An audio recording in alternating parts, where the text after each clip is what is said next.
여보세요? 여보세요? 네. 네, 김민수 씨 본인 되세요? 네. 아, 네, 수고하십니다. 여기 서울중앙지검이고요. 네. 이도현 수사관입니다. 네. 지금 본인 앞으로 명의도용 사건이 접수가 됐어요. 지금 통화 가능하세요? 네. 네, 혹시 그 서울 출신의 37세 여성입니다. 네. 최민경이라고 혹시 아시는 사이신가요? 아니요, 몰라요. 전혀 들어오신 적도 없으세요? 네. 지금 저희 지검에서 이 최민경이를 주범으로 한 금융사기단을 지금 검거를 하는데요. 예. 근데 검거 현장에서 김 씨 본인 명의 통장이 지금 2개가 발견이 됐어요. SC 제일은행하고 대신증권 CM에게 이거 본인이 직접 만드신 통장 맞으신가요? 아니요. 알겠습니다. 일단 본인 진술 확보를 했고 본인 명의 통장이 지금 불법 현장에서 발견이 됐기 때문에 예. 본인이 사건의 가담자인지 피해자인지 구분이 돼야지만 저희가 진술을 취할 수가 있어요. 그래서 본인 허위 진술을 하신다거나 혐의점이 만약에 확인이 되면은 유선조사 즉시 중단되고 소환 및 영장 발부가 될 수 있다는 점 미리 법적으로 고지를 해드립니다. 내용 이해 가세요? 네. 본인은 혼자 계신 겁니까 지금? 네, 혼자 있어요. 네, 제가 검사님 지금 바로 연결해 드릴 거니까 전화 끊지 마시고 잠깐 대기를 해주시고 저는 이제 본인 담당 수사관인 이도현 수사관입니다. 제 이름을 좀 기억을 해주시고요. 전화 끊지 마시고 잠깐 대기를 좀 해주세요. 네, 알겠습니다. 여보세요? 네, 안녕하세요. 자, 본인 수사 시작하기 전에 담당 검사가 누군지 정도 아셔야 되니까 제 소개 잠깐 할게요. 네. 알겠습니다. 네, 여기는 그 서울중앙지방검찰청 첨단범죄수사팀의 팀장을 맡고 있는 김민수 검사예요. 잡어.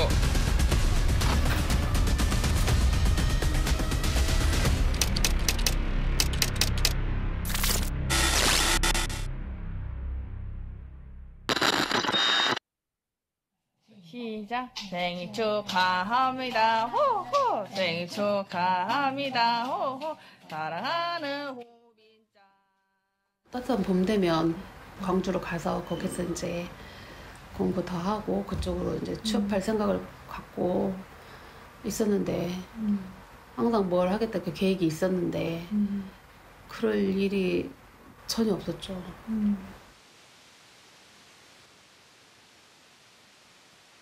지난해 겨울 김민수 검사의 전화를 받은 김동현 씨는 며칠 뒤 가족 곁을 떠났다.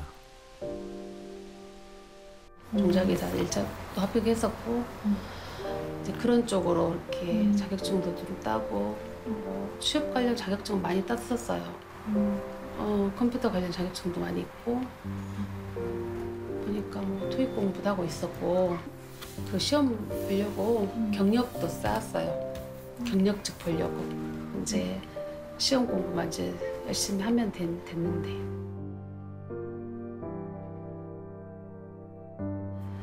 그 아빠가 애들이 살던 아파트 가가지고 확인해보니 이제 그 유언장이랑 유언이랑 다 있었죠.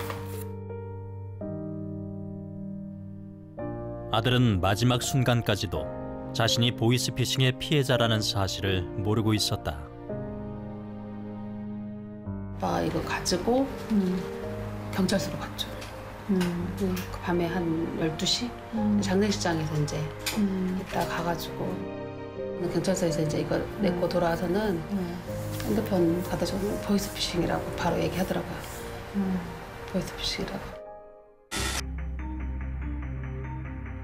그날 동현 씨는 가짜 김민수 검사가 시키는 대로 움직였다. 제가 지금 입장하세요라고 얘기를 하면 공역 체크 카드로 ATM 기계에서 입금을 시작할 거예요. 입장세가 있는지 확인 한번 해봅시다. 1회에 100만 원, 5만 원권으로 100만 원 하시고 현재 본인이 434만 원이 있어요. 합법이라고 진술했어요. 맞아요? 네. 통장에 있던 돈 420만 원을 들고 서울로 올라갔다. 전화는 절대 끊지 말라고 했다. 11시간 동안 그 가짜 검사한테 여기 순창에서 정읍 서울까지 이동하면서 통화 내역 이렇게 계속 못 끊게 하고 통화 내역 있고 이제 그렇게 힘들었던 과정을 이제 못 견디니까 계속 이렇게 압박하고 검사가 지시한 거에 대답 안 하거나 뜸들이거나 횡설수설하고 오해받을 행동 계속하면 강제사로 전환되고 본인은 전국에 체포영장 바로 내려주고 수배 내려주고 선고되면 2년 이하의 징역 처벌받으면서 살아야 되고 들어가지고 돈을 무인 택배함에 넣고 나서야 집요했던 11시간의 통화는 끝이 났다. 김민수 검사는 더 이상 전화를 받지 않았다. 여보세요. 여보세요? 어디야? 아, 미안해. 나 지금 저기 딴 데 있어가지고 연락 못 해서 미안. 아, 언제 와? 너 어떻게 출근하고 퇴근했어? 엄마가 데려다 줬어. 진짜로? 응, 있나는데, 이씨, 없어. 형이 아, 없어. 미안. 내가 이거 데려다야 되는데 지금도. 언제 오는데? 네, 이번 주 내에는 가려나? 빨라내는 오겠지. 20대 청년을 극단적 선택으로 내몬 보이스피싱. 동현 씨는 끝내 가족의 품으로 돌아오지 못했다.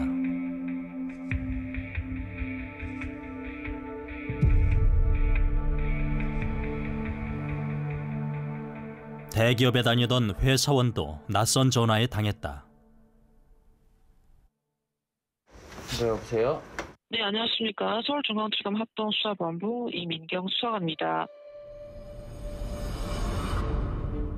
검찰 수사관이라 밝힌 이는 김민수 검사 사칭범들처럼 먼저 불법 통장을 거론했다. 조사자 신씨 명의 통장이 이제 불법 통장으로 사용된 사실 알고 계셨습니까? 몰랐습니다. 수사관이 20분 가까이 이것저것 물어보면서 불안감을 조성한 뒤 검사가 등장했다. 예, 저는 본인 사건을 담당하고 있는 반부패수사제 1부 김성태 검사라고 합니다. 검사는 수사 관련 용어를 연이어 내뱉었다. 법정에서도 본인 앞으로 조사를 진행할 수 있다라는 근거 자료, 사건 협조 공문이라는 게 나와 있는데 제가 본인 받아볼 수 있게끔 조치를 취해드리겠습니다. 이해됩니까? 네네. 검사는 슬슬 목청을 높이고 지금 뭐 다른 행동을 계속하고 있는 거예요? 뭐예요? 지금 필기를 좀 하고 있어가지고. 어느새 목소리도 고압적으로 바뀌었다. 유선상으로 진행하니까 씨가 실질적으로 와닿지 않아가지고 안일하게 생각을 하시는 건가요? 아유, 아닙니다. 지금 너무 놀라갖고. 나 검사야. 과시하는 듯 대놓고 겁을 주기까지 했다. 우선은 제가 약식으로 진행할지 강압적으로 대면 조사, 구속 수사 진행할지 제가 판단을 할 테니까요. 확인하고서 제가 판단하겠습니다. 아시겠어요? 기본적인 개념 좀 챙기자고요. 제 말이 어렵습니까? 서울중앙지검장 명의의 공문도 보냈다. 지검장 이름과 직인도 찍혀 있었다. 진짜 같은 가짜였다. 피해자는 결국 대출까지 해서 1억 2천만 원이 넘는 현금을 보이스피싱 조직에 넘겨주었다.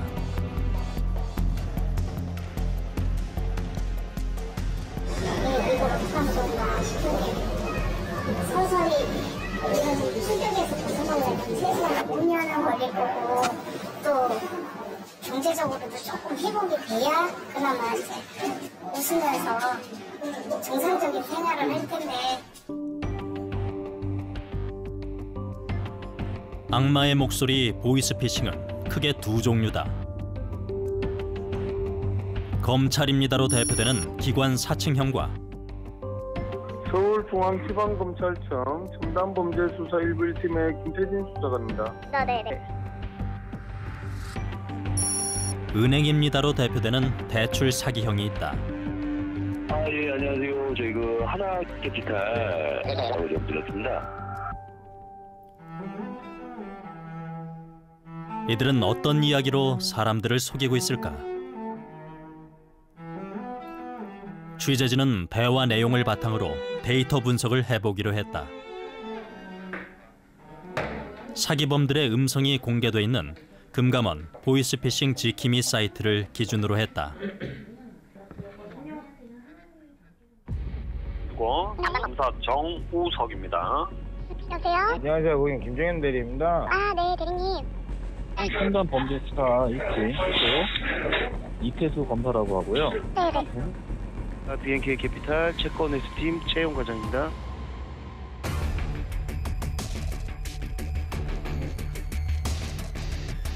수많은 가짜 검사와 가짜 직원이 등장하는 500여 개 파일. 취재진은 5월 말을 기준으로 이곳의 대화를 수집했다.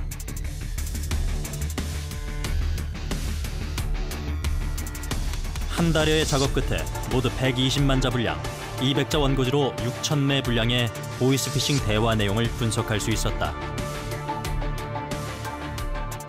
먼저 검사나 경찰을 사칭하는 기관 사칭, 332개 대화 파일을 바탕으로 명사를 살펴봤다. 2글자 이상 어휘를 대상으로 했을 때 보이스피싱 사기범들이 가장 많이 사용한 단어는 본인이었다. 검찰 흉내를 내면서 대화 상대방인 피해자를 본인으로 지칭한 것이다. 저희 측에서 본인에게 연락드린 전반적인 이유가요. 본인께서 이제 백화점에 돈을 받고 이 부품을 판매하신 대표양도 향해 가해자이신지, 그게 아니라면 본인도 모르게 명예를 조용을 당하고 본인 모르게 소송까지 전달당한 금융범죄 피해자신지. 이어 통장, 말씀, 사건, 계좌, 부분, 확인이 최상위권을 차지했다. 금융용어가 연이어 등장한 것은 사기범들이 명의 도용 등을 수사의 근거로 삼는 경우가 많기 때문이다.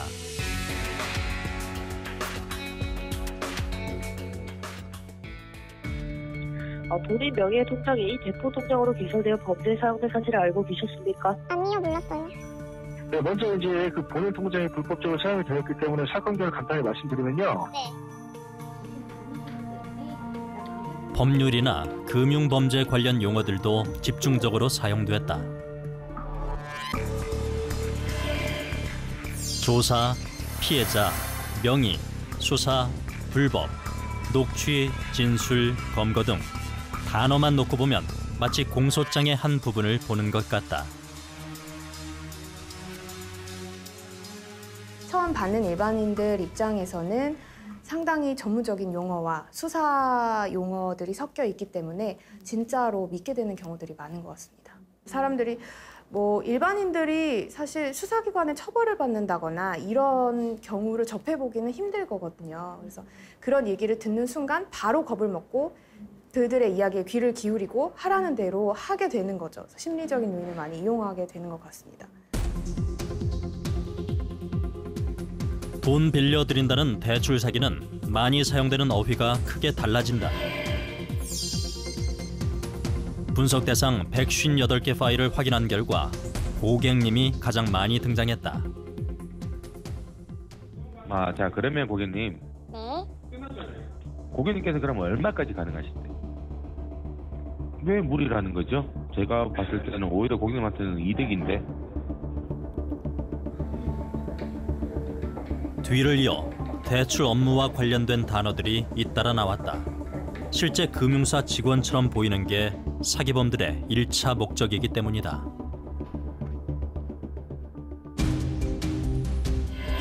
대출, 상환, 자금, 납부, 금액, 금리, 심사 등 사기범들이 많이 쓰는 표현만 놓고 보면 은행의 한 장면 같아 보일 정도다. 승인이 나셔서 고객님 통장으로 대출금 입금까지 받으실 수 있도록 이제 다 처리해 드릴 거고요. 보수적으로는 2달 동안 신용관리를 도움을 드릴 겁니다. 보이스피싱에 당한 김진호 씨도 처음 저축은행 측이라며 연락이 왔을 때 오히려 반가웠다고 한다. 기존 대출이 있는 상황에서 대출 전화가 온 거예요. 농협에서. NH저축은행에서. NH저축. 네. 그래가지고 그게 왔는데 제 기존 대출이 금리가 높다 보니까 저금리 해준다고 하니까 꼭 한 거죠. 그래서 일단 알겠다 해가지고 이제 그 사람이 무슨 알지 파일을 줬어요. 그거를 일단 다운받았는데 물론 은행도 파일도 다 가짜고 사기였다. 다운을 받았는데 이미 제 핸드폰에 해킹이 당한 거죠. 그걸 다운받고 농협 본사로 전화를 했는데 농협 본사로 전화가 된 게 아니고 그 보이스피싱범한테 전화가 가는 거죠. 그러니까 중간에 통화를 가로채게 한 거죠. 그러니까 그렇게 된 건데 저는 이제 그게 본사인 줄 알고 그걸 믿고 있었고 아 대출이 진행되는구나. 김 씨는 결국 조금 더 낮은 대출로 갈아타보려다가 1,200만 원을 잃게 되었다. 대출 사기 피해자는 대다수가 서민이다.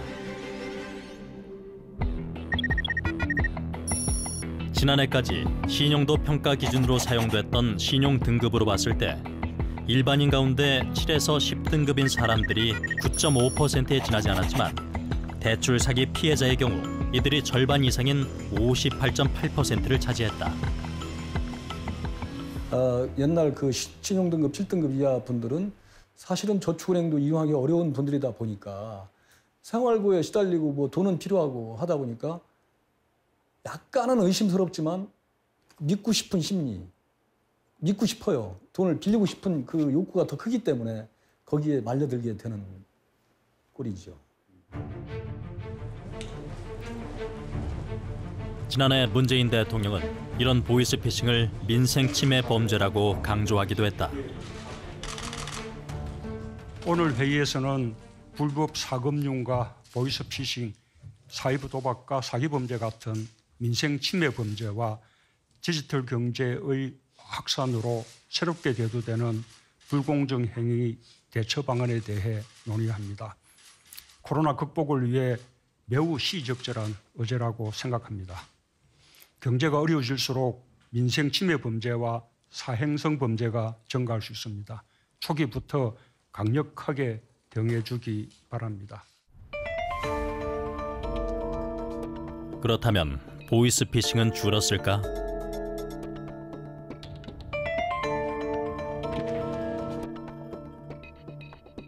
금감원은 지난 4월 지난해 보이스피싱 피해액이 65% 감소했다고 보도자료를 냈다. 지속적인 예방 노력에 기인한 것으로 보이며 코로나 바이러스가 사기 조직의 활동에 영향을 미친 것으로 보인다는 설명도 곁들였다. 여러 언론들이 이 자료를 그대로 받았다. 지난해 보이스피싱 65% 감소, 급감, 대폭 감소라는 기사를 내보냈다. 하지만 주의할 점이 하나 있다. 금감원은 피해자가 직접 현금을 찾아서 건네주는 대면 편취형 사기 등은 통신사기 피해 환급법의 적용 대상이 아니라는 이유로 자체 통계에서 제외하고 있다. 이렇게 대면 편취로 이미 돈이 나가버린 상황이라면은 감독원하고 은행에 피해구제 신청을 하실 수도 없습니다. 왜냐하면 법에 따른 대상이 아니기 때문에 지급 정지할 계좌 자체가 존재를 하지 않기 때문에 특별법에 따라서는 어떻게 피해를 구제해드릴 수 있는 방법은 없습니다. 이런 사기는 피해자에게 더욱 치명적이다. 계좌이체형 사기는 어떠한 형식으로든 금융회사의 계좌를 통해서 피해 자금이 이체되고 전달되는 과정이 기록에 남기 때문에 대포 통장의 일부라도 혹시 피해 자금이 남아있다면 추후에 저희가 피해자에게 환급을 최대한 해주려는 노력을 하고 있거든요. 따라서 계좌이체형 사기 같은 경우에는 조금이라도 저희가 환급을 해줄 수 있는 도움을 줄 수 있는 부분이 있다 하면은 대면 편취형은 전혀 그것이 없기 때문에 피해 규모가 혹은 우려 가능성이 더 크다라고 볼 수 있겠습니다.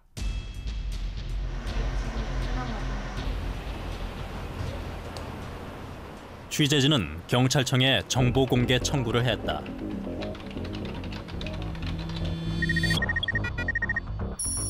지난해 계좌 이체형 보이스피싱은 3분의 1로 줄어든 반면 실질적 피해 규모가 더 클 수밖에 없는 대면 편취형 보이스피싱은 5배로 크게 늘었다는 점이 확인됐다. 전체 보이스피싱 사건의 절반이 대면 편취일 정도였다. 피해액도 역대 최대였다. 보이스피싱 피해 액수는 2017년부터 해마다 역대 최대 기록을 세우더니 지난해엔 7천억 원에 달했다. 그런데 이게 다가 아니다. 경찰이 사이버 범죄로 분류하고 있는 메신저 피싱을 포함하면 피해액은 7,500억 원이 넘는다.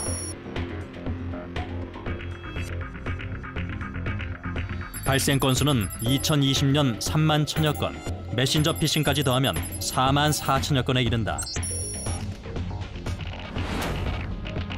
하루 평균 121건인 셈이다. 코로나 상황이라고 해가지고 뭐 사기 범죄가 줄어든 게 아니라 오히려 대면적인 관계뿐만 아니라 비대면 관계를 활용한 그런 보이스 피싱 범죄는 다양한 수법들을 개발해서 오히려 피해 액수가 늘어나고 있다. 이렇게 정리를 할 수가 있겠습니다.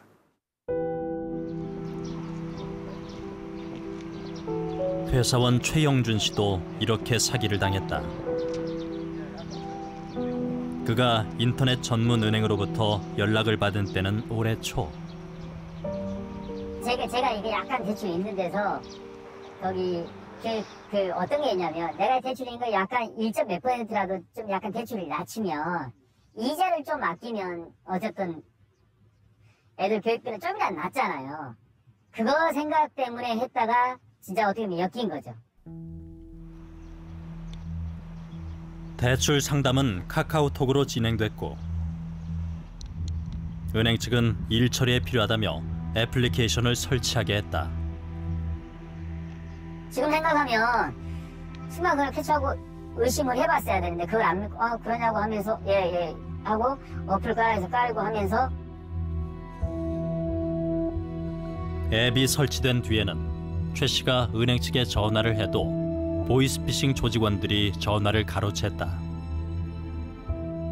그러면서 이제 카카오 뱅킹 은행에 전화를 해서 하니까 직원이 맞다 하고 하니까 저 믿었죠. 한 몇 번 해봤어요.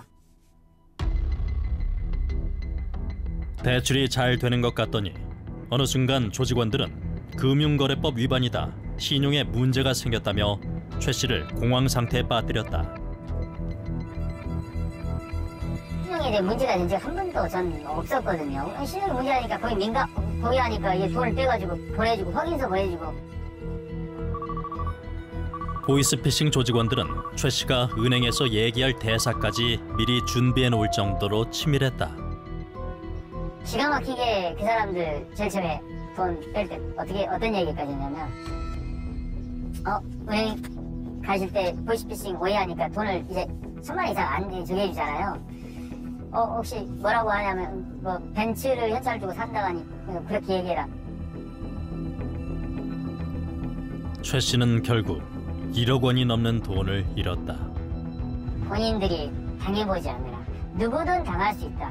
누구든 어떤 말에 대해서 그 언어에 대해서 충격을 받으면 굉장히 혼미해져요. 판단력이. 제정신이 아니게 되고. 네, 김씨 본인 되세요. 어디 발생기. 취재진은 사기범들이 어떤 방식으로 겁을 주고 홀려서 전화를 끊지 못하게 하는지를 알아보기 위해 대화 내용 분석에도 나섰다. 몰라요. 모르는 것 같습니다. 별전 없었고. 먼저 검찰이나 경찰을 사칭하는 기관 사칭. 누구 아십니까가 등장하는 사례가 전체 67.8%에 이르렀다. 네, 본인 혹시 전라도 광주 태생의 40대에서 문희경이라는 사람 아십니까? 버닝성씨 불법 인터넷 도박 사이트 운영하였던 김영수란 사람 아십니까? 모른다고 답하면 그것으로 대화가 끝날 것 같지만 사실은 그 반대다. 당신이 모르는 그 사람이 당신 통장을 도용했다는 식으로 겁을 주기 때문이다. 명의 도용 언급도 기관 사칭 사례의 절반 이상에서 등장했다. 네. 명의도용 사건으로 접수된 게 있었고 연락을 드린 거고요. 이 사건의 가장 심각한 부분은 현재 명의도용을 당한 본인들은 본 사건과 연관이 없다는 아니한 생각을 하시는 분들이 많습니다. 개인자산이 많지 않다는 이유로 사건의 심각성을 느끼지 못하시는 분들이 많은데 거짓으로 진술하면 위증죄로 처벌받을 수 있다고 겁을 주는 경우도 잇따라 나왔다. 혹시 내용이 거짓이 있으시거나 하시면 공무집행죄와 위증죄가 성립된다는 사실을 미리 말씀을 해드리겠습니다. 혹시라도 겁이 나서 은폐 또는 은닉을 하실 시에는 형법 155조 1-1 증거인멸죄, 형법 152조 위증죄, 형법 132조이랑 공무집행방해죄에 추가된다는 점에서 명시를 해드리고 녹취는 증거로 남기 때문에 사람이 없는 곳에서 전화를 받으라고 얘기한 경우도 흔하게 등장했다. 옆 사람이 대화를 듣고 그거 보이스피싱 아니냐며 도와줄 수 있는 길을 사전에 차단하는 것이다. 5분이면 끝나니까 조용한 부분 지역에서 할게요. 지금 막 버스 소리 들리고 이러면 본인 목소리 외에 다른 게 잡음 같은 게 들렸는데 증거 자료로 되게 힘들어요? 네. 주변에 알리면 안 되는 사건은 사실 없는 것 같아요. 그게 이제 피의자로 조사를 받는다면 오히려 변호인의 조력을 받아야 되니까 어디에 상담하고 하는 것들은 본인 방어권 차원에서 하실 수 있는 거고, 근데 보이스피싱은 조금 이상하다 싶으면 무조건 주변에 물어봤으면 좋겠어요. 무조건 옆에 사람한테 물어보고 옆에 사람 핸드폰으로도 한번 해보고. 사기범들은 위장 전략도 병행한다. 주민번호 같은 개인정보는 묻지 않으니 안심하라는 얘기도 심심치 않게 나왔다. 수사기관에서는 개인정보보호법에 의거하여 유선상의 녹취에서는 본인 주민번호나 계좌번호 또는 비밀번호 등 개인 신상에 대한 부분은 절대 요구하지 않고 있습니다. 아예 보이스피싱 티를 내지 않기 위해 뭔 소리 나는 식으로 능청을 떨기도 한다. 그런데 본인께서 자꾸 이상한 생각하시면서 그렇게 말씀을 하시는데 본인 영화를 너무 많이 보신 것 같아요. 그런 이상한 거 전혀 없습니다. 본인 재산에 대해서 저희가 압수를 한다는 것도 아니고. 악성 어플이나 링크가 작동하기 시작하면 이 전화번호로 예를 들어서 검찰청에 걸면 또 다시 보이스피싱 조직으로 연결되는 경우들이 있거든요. 그러니까 이왕이면 다른 번호를 이용해서 전화를 하시고, 그리고 그게 여의치 않더라도 한번 끊고, 저희 검찰청 대표 안내 사이트가 1301이라고 있어요. 이게 시행된 지 좀 얼마 안 됐는데 1301에 전화해서 실제로 내 사건이 있는지, 어느 검찰청에 사건 번호 뭘로 있는지 한번 물어보시는 게 좋을 것 같아요. 대출 사기는 특징이 다르다. 쉽지 않겠지만 가능할 것 같다는 뉘앙스로 전화를 끊기 어렵게 만든다. 좋은 조건의 상품이 나와서 낮은 금리로 바꿔줄 수 있다거나 가능성이 열려 있다는 듯이 슬쩍 대출 심사 얘기를 꺼낸다거나 신용 등급을 올릴 수 있는 길이 있다고 내비친다. 고객님 기존에 대출이 있으셔도 추가 자금이나 저금리로 대환자금 가능하신데요. 저희는 이번에 승계형으로 나가기 때문에 조건도 까다로운 거 없으세요, 고객님. 마침 정부 지원 상품이 나와 있어 좋은 기회라는 그럴듯한 말도 단골 메뉴다. 정부 지원 상품이고요. 대환 대출이에요, 고객님. 원금 상환을 하시면은요, 중도 상환 수수료 없이 그냥 원금 상환 처리만 되세요. 이자 붙는 것도 없으시고요. 문자 안에 정부 보증 상품이라던가 이런 내용으로 저금리 대출 가능하다는 내용으로 유도를 많이 하고 계시는데 보다 확실한 방법은 이런 문자에 포함된 URL이나 이런 걸 절대로 뭐 클릭해서 뭐 악성 앱을 설치하지 마시고 다른 휴대폰이나 이런 좀 안전한 휴대폰을 이용해서 해당 금융기관 대표번호로 연락해서 확인하시는 게 가장 좋은 방법입니다. 불법은 아니고 편법이라면서 남들은 잘 모르는 새로운 방법으로 대출받을 수 있는 기회가 있다고 유혹하기도 한다. 우선은 약간의 편법이지만 사안능력 평가만 따로 보실 수 있게 예외 심사권으로 제작들을 도와드리려고 하는데 고객님 생각은 좀 괜찮으신가요? 사람들에게 전화를 해가지고 대출을 관련 그 영업을 하는 곳은 정상적인 금융회사에서는 절대로 없습니다. 그런 전화를 받으면은 정말 이 유혹을 뿌리치기가 힘들겠지만 무조건 사기다라는 생각을 꼭 먼저 해주시고 카드 번호를 알려주시면 저희가 바로 결제를 해드리겠습니다. 아, 예. 3578? 3578. 잠깐만. 발음이 이상한데? 네, 선생님 무슨 말씀이십니까? 유혹을 뿌리치기 힘든 또 다른 이유가 있다. 보이스피싱범들의 목소리가 더 이상 어눌하거나 어색하지 않다는 것이다. 보이스피싱 목소리 연구를 해온 충북도립대 조동욱 교수. 조 교수는 사기범들의 발음이 평균 이상으로 또렷한 경우가 적지 않다고 했다.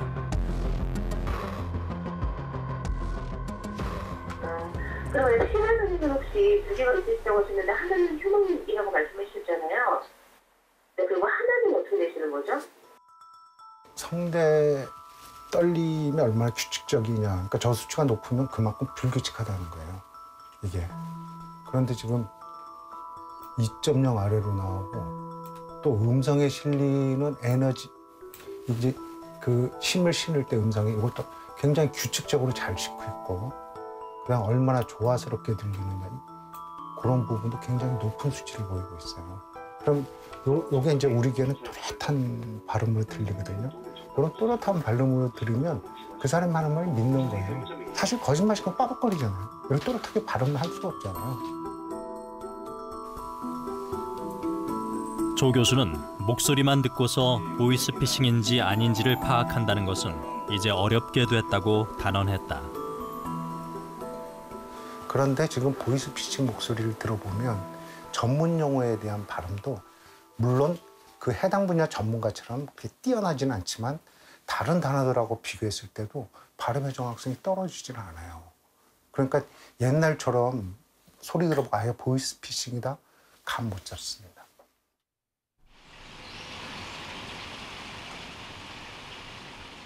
음악가이자 유튜버 히피 이모로 활동하는 주희숙 씨. 그 대신 이런 데서 깨끗하게 잘 되면 주 씨는 얼마 전 딸을 사칭하는 메신저 피싱에 속았다. 7개월 전부터 기승이었다 그러는데 저는 몰랐어요. 나도 그 대표 유튜브에 올릴 영상 편집을 하다가 딸의 문자를 받게 된 주 씨. 처음에는 이제 모르는 번호로 엄마 이렇게 왔어요. 왔는데 저는 제가 딸하고 같이 살고 있질 않아가지고 제가 이제 100% 믿은 거예요. 휴대전화 액정이 깨졌다는 딸은 다른 전화를 빌려 문자를 보냈다고 말했다. 근데 이상하게 또 그 카톡이나 문자의 내용이 우리 딸내미 말투하고 너무 비슷했던 거예요. 그래서 정말 제가 아무런 의심을 안 했던 거야. 말투까지 따라한 가짜 딸은 공부에 필요한 사이트에 가입한다며 도움을 청했고 그래 엄마 핸드폰으로 가입을 하려면 내가 엄마 핸드폰을 원격으로 좀 써야 돼라고 얘기해서 그래라 또 이랬어요. 그러면 뭐 엄마 요거 좀 깔아줘 프로그램 그 스토어에 들어가서 이제 앱을 하나 깔아줘. 그래서 이제 제가 깔아준 거죠. 주 씨는 딸을 사칭한 사기범에게 개인 정보까지 넘겨주었고 사기범들은 이를 이용해 주 씨 통장에서 돈을 싹 빼갔다.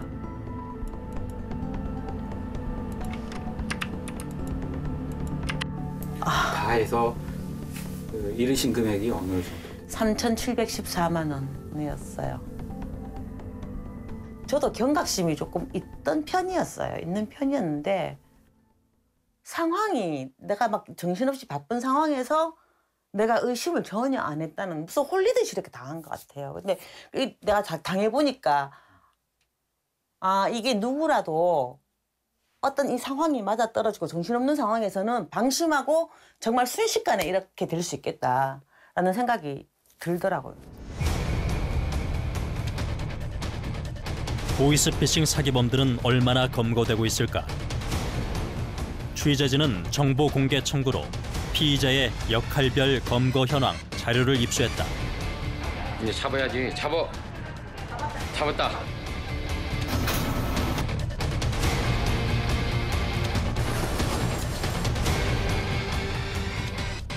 검거 인원 가운데 몸통 조직원인 상선은 845명, 전체의 2.1%에 지나지 않았다.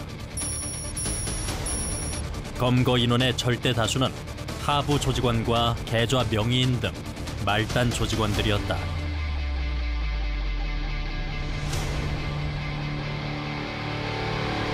실제로 총책들하고 콜센터 같은 경우는 중국에서 운영을 하기 때문에 외국에서 경찰력은 한계가 조금 있는 부분이 있습니다. 그래서 국제 협력까지도 필요한 부분이 있어서 총책 검거는 조금 어려운 부분이 있는 것 같습니다. 그래서 경찰에서는 이제 전화금융 사기를 단순한 어떤 뭐 이렇게 단순 사기로 보지 않고 이 조직 범죄 사기로 봅니다. 조직 범죄 사기로 봐서 전국 시도청에 한 200여 명의 전종 수사팀을 운영을 하면서 조직 범죄 자체를 쫓는 거에 좀 집중을 하고 있습니다. 총책은 중국을 비롯해 주로 해외에 머물면서 수거책이나 인출책은 한국에서 구하고 있는 것이다.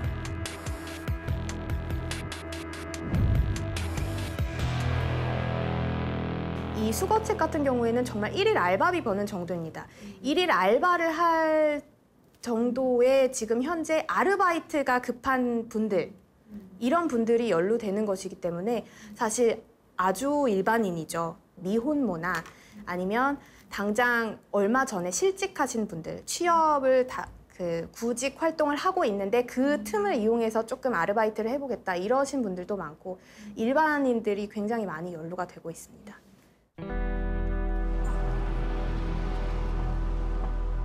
김한성 씨가 코로나19를 함께 극복하자는 채용 광고 문자를 받았던 때는 지난 1월. 처음에 문자가 뭐 코로나 때문에 뭐 참 다들 힘든데 뭐 이럴 때일수록 뭐 같이 뭐 일어납시다 뭐 이런 소문이 있었고요. 그리고 이제 채권 담당 대리인, 신용정보회사 채권 담당 대리인을 구하고 있다고 그렇게 문자가 왔어요. 김 씨는 일자리를 얻게 됐다. 하지만 김 씨가 전달했던 자금은 보이스피싱 피해자의 돈이었다. 그래서 막 적은 돈은 1,400만 원이었고 너무 부끄러워. 말하기 부끄러운데 솔직하게 말씀드리는 게 맞으니까 1억 원도 있었습니다, 사실. 현금으로요? 네. 제가 정신이 나가지고. 김 씨는 일당 10만 원이나 20만 원을 받고 여러 차례 일을 하다 이상한 점을 느꼈다.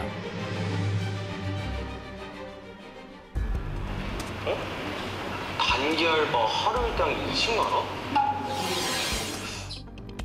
김 씨는 유튜브에서 경찰청이 만든 단기 알바하다가 범죄자 될 수 있다는 캠페인 영상을 보고 자수를 했다고 밝혔다. 조사를 받을 때 피해자 가운데 한 명을 만나기도 했다. 한 분 지금 만나서 합의를 했거든요. 근데 피해자분은 제가 경찰에서 다 제가 조사를 받고 했는데 제가 돈을 처음엔 다 가져간 줄 알고 계시더라고요. 그래가지고 처음에 이제 검찰에서 만났을 때 너무 막 원망스럽게 저를 쳐다보시면서 펑펑 우시는데 아 진짜 마음이 너무 힘들더라고요. 이제 보고 있는데 진짜. 김 씨는 현재 재판을 받고 있다. 현금 거래를 한다라고 하면 일단 범죄 수익금이라는 것을 의심을 해야 되고, 또 그런 상황이 발생을 했을 때 내가 예를 들어서 뭔지 모르고 가져왔는데 아무리 봐도 현금인 것 같아 라거나 뭔가 이걸 다른 사람에게 전달하는 아주 굉장히 간단한 아르바이트의 유형을 권유받았다라고 한다면 도중에라도 경찰에 신고를 해서 자수를 하는 방법을 취하는 게 가장 도움이 됩니다. 수거책을 하다가 검거되면 일반적으로 어떻게 될까? 보이스피싱이 사기죄로 의율되니까 사기죄 공동정범 아니면 사기 방조가 될 수 있고 이거 범죄 같은데 이럴 것 같은데 하면서도 계속 나가면 미필적 고의를 인정하는 건데 주로 현금 수거책들은 미필적으로 고의가 있다 아니면 보이스피싱에 대한 어느 정도 잠정적인 인식이 있다라고 하고 처벌이 되는 경우에요. 수거책이나 전달책 전과자까지 양산하고 있는 보이스피싱. 수사와 예방은 제대로 되고 있는 걸까? 보이스피싱에 속아 1억 원이 넘는 돈을 잃은 최 씨. 사기범의 카카오톡 계정이 여전히 살아있다며 분통을 터뜨린다. 지금도 수시는 가고 있고 이 사람 분명히 핸드폰을 쓰고 있기 때문에 수시 가는 거 아니에요. 삭제가 됐으면 이게 없으면 수시는 갈 수가 없고 단 아마 삭제됐으면 이 핸드폰 그 메인 화면이 바뀌겠어요? 안 바뀌죠. 경찰은 모바일 메신저 같은 경우 관련법상 범죄에 사용된 계정의 이용 중지 근거가 명확하지 않아 어려움이 있다고 토로했다.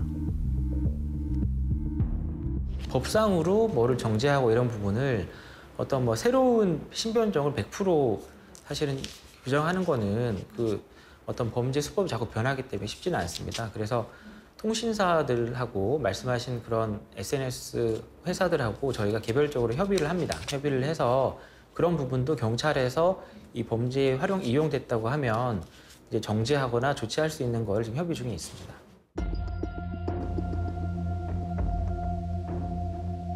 지난 봄 대출 상품 소개 전화를 받은 윤주영 씨는 보이스피싱임을 직감하고 신고했다. 112에다가 전화를 했어요. 그랬더니 저보고 피해 사실이 있냐고 그러시는 거예요. 그래서 내가 저는 피해를 보지가 않았다. 그랬더니 피해가 없으시면 자기네들이 해줄 수 있는 게 없고 연락을 따로 드리겠다라고 하더라고요. 윤 씨는 먼저 동네 지구대와 통화를 했고 182 민원 상담 전화로 연락을 한 뒤 다시 112로 전화를 했다. 화가 나가지고 이제 다시 112에 또 전화를 했어요. 112에다 전화를 해서 국민이 모르고 당할 수 있지만 지켜주는 건 나라다. 너희 중앙정부는 도대체 뭐를 하냐? 그랬더니 자기네가 너무 바빠서 거기까지는 신경 쓸 수 없다는 거 아니라는 얘기를 하더라고요. 그리고 죄송하지만 지금 너무 바쁘다고. 안 당하시지 않았냐고. 6,500만 원을 사기당한 신수연 씨도 보이스피싱으로 의심되는 전화를 다시 받고서 바로 신고를 했지만 별 소용이 없었다고 말한다. 112에 신고를 하니까 너무 흔한 거에 하나로 그냥 다들 받아주고 그럼 이 전화번호로 전화라도 한번 해주시면 안 되겠냐고 하니까 그것도 안 해주더라고요. 사이버 수사대에다가 연락하시라고.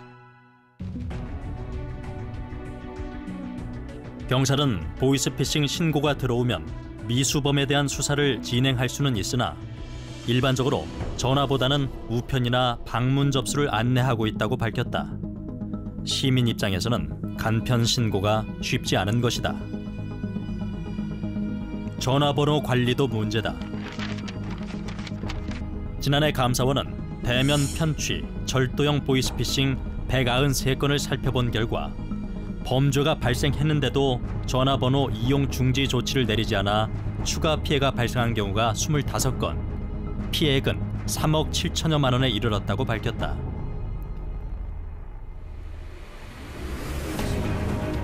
전기통신사업법 등은 송금이나 이체 행위가 포함된 보이스피싱에는 전화번호 이용 중지 조치를 내릴 수 있도록 하고 있지만 대면 편취 보이스피싱에 사용된 전화번호에 대해서는 이용 중지 조치를 취할 법적 근거가 없어 추가 피해가 생겼다는 얘기였다.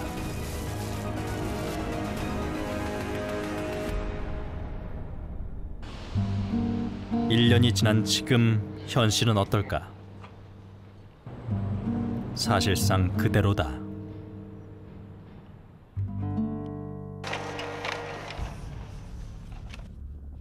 금융위는 취재진의 질의에 서면 답변으로 개정 법률안이 지난 2월 국회에 제출됐다며 현재 국회에서 논의 중인 것으로 알고 있다고 답을 했다.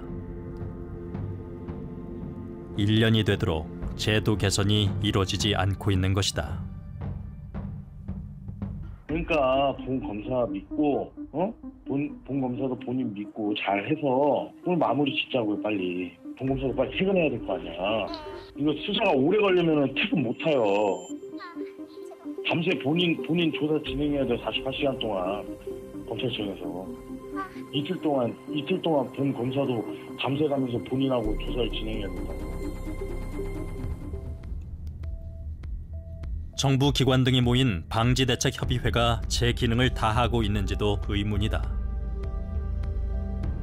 협의회는 2015년부터 2018년 상반기까지 피해가 감소하거나 증가 수준이 미미하다는 이유로 서면 회의만 개최했다. 하지만 2017년과 2018년 피해액은 급증했다.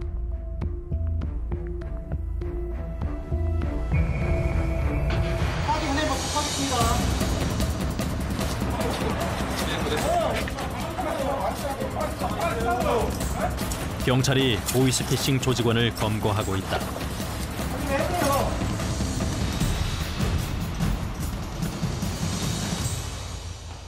보이스피싱 전담팀을 만든 인천 서부경찰서. 관내 92개 은행들과 제휴해 은행 고객이 500만 원 이상 현금을 인출하면 통지를 받고 현장에 출동하고 있다. 5천만 원에도 5만 원짜리 10다발밖에 안 되고 500만 원 되면짜 한 다발도 많이 안 돼요. 다액 인출자가 있으면은 꼭 경찰에 112 신고를 해줘라. 이렇게 저희들이 협조, 당부, 공문 이런 걸 하는 거죠. 예를 들어서 그 사람들이 안 해주면은 막을 방법이 없습니다. 은행에서 돈을 찾는지 안 찾는지 알 수가 없지 않습니까? 그러니까 그게 절실하게 좀 필요한 거죠. 은행 측의 협조가 보이스피싱을 막는 데 도움을 주고 있는 것이다. 수금책이 돈을 받아서 총책한테 전달을 못하는 경우 이 범죄는 유지가 될 수 없는 범죄이기 때문에 그 과정에서라도 누군가 막아주는 장치가 필요한데 사실 어느 금융기관, 금융위원회, 수사기관 이렇게 한 기관의 노력만으로는 이것이 달성이 될 수 없습니다. 모든 기관이 유기적으로 연결이 되어야만 이것을 방지할 수 있는 경우라고 생각하고 그렇기 때문에 상설기구가 필요한 상황이라고 생각합니다. 이제는 진화하는 수법에 맞서 보이스피싱 범죄를 총괄하는 컨트롤 타워의 필요성도 제기되고 있다. 전담 조직을 만드는 게 가장 효율적이고 그런데 이제 만약에 그게 여러 가지 지금 현재의 여건이나 법이라든지 인력의 문제나 예산상의 문제에서 당장 그렇지 않다면 이 업무에 관련된 국가기관들이 일시적이라도 TF팀을 만들어가지고 좀 적극적으로 이제 정보를 교류하고 함께 협의를 해가지고 일을 할 수 있는 그런 조직을 만들어서 좀 진행하는 그런 것도 차선책으로는 필요한 거 아니냐 그런 생각을 하는 겁니다. 20대 취업준비생이 전화금융사기를 당해 극단적인 선택을 했습니다. 자신이 김민수 검사라면서 이 청년을 협박한 장본인이 경찰에 붙잡혔습니다. 28살 젊은이를 죽음으로 몰아간 보이스피싱 사기범 김민수 검사. 범인이 지난 3월 검거됐다. 그 항공기 탑승객 명단 만여 명의 여권 사진과 출입국 내역을 대조해 나가면서 결국 김민수 검사를 사칭한 범인을 특정할 수가 있었습니다. 김민수 검사의 목소리 뒤엔 사기 범죄 조직이 있었다. 전북 지역 출신의 조직폭력배가 중국 칭다오 등 8개 지역에 검찰 그리고 금융기관을 사칭한 보이스피싱 범죄단체 조직을 설립을 해서 결성해서 운영 중이란 첩보를 입수하고 이미 수사가 착수가 돼서 진행 중인 상황이었고요. 김민수 사칭범을 비롯한 총 4개 보이스피싱 범죄단체 조직을 수사를 진행해 왔는데 그 해당 조직원 6명을 비롯해서 그 파생된 조직원까지 총 98명을 검거해서 이 중 29명을 구속했습니다.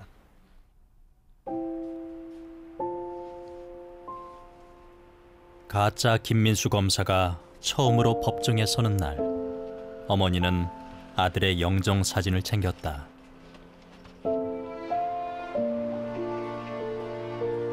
보여주고 싶었어요. 이렇게 이제 우리 그 아빠나 엄마는 이렇게 우리가 이렇게 알려서 잡았다. 이번에 중간책도 잡았고 이번에 또 가짜 김민수 목표를 잡았잖아요. 그러니까 이거를 우리 아들한테 보여주고 싶어요. 가까운 우리 아들을 위해서 지금 엄마도 이렇게 노력하고 있다고. 대표님도 이렇게 해서 사람이 이렇게 젊은 청년이 가게 됐고 보셔야 되고 이 법원에서도 보셔야 되고 또 범인 꼭 봐야죠. 봐야 평생 자기 가슴에 사무치죠.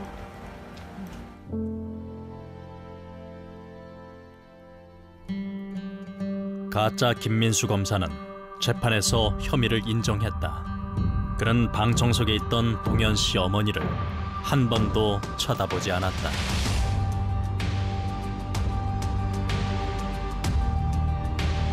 세상에는 여전히 또 다른 김민수 검사가 있다. 그들은 지금도 어디에선가 누군가에게 전화를 걸고 있다. 자, 본인 수사 시작하기 전에 담당 검사가 누군지 정도 아셔야 되니까 제 소개 잠깐 할게요. 네. 알겠습니다. 네, 여기는 그 서울중앙지방검찰청 첨단범죄수사팀의 팀장을 맡고 있는 김민수 검사예요.